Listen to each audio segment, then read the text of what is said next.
Here are the general considerations of specimen selection and collection. 1. Collect before antibiotic therapy whenever possible. Why? Because obtaining specimens for culture before the antibiotic treatment improves the chances of identifying the organism. And organisms that would otherwise be detected may not necessarily grow after exposure to an antibiotic agent. So here is an example. There is a urine analysis and culture request for this patient. Upon doing the urinalysis, I see more than 100 white blood cells. Next, let's check the agar, which I incubate for 3 days. As we can see, there is no growth in the agar, but there is more than 100 white blood cells in the urine analysis. As we can see, the patient take medicine from the pharmacy before doing the laboratory test.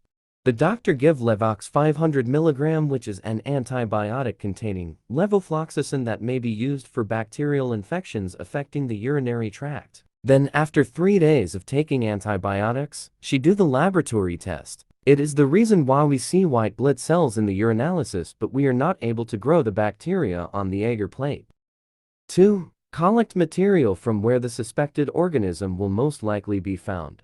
A best example is for the identification of Salmonella. For Salmonella typhi, we should culture blood on the first week, and culture stool on the second and third week.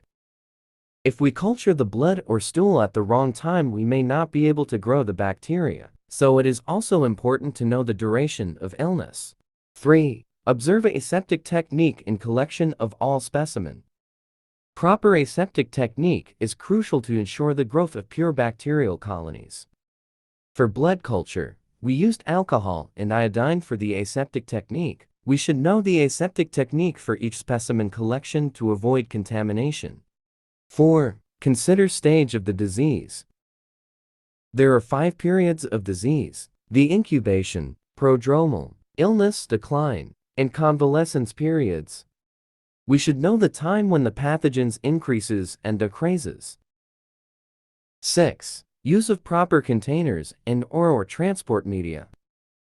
We use different containers like sterile specimen bottle and swab. It is also important to take note that delicate organisms may not survive during transport, thus we need to use transport media. Here is an example.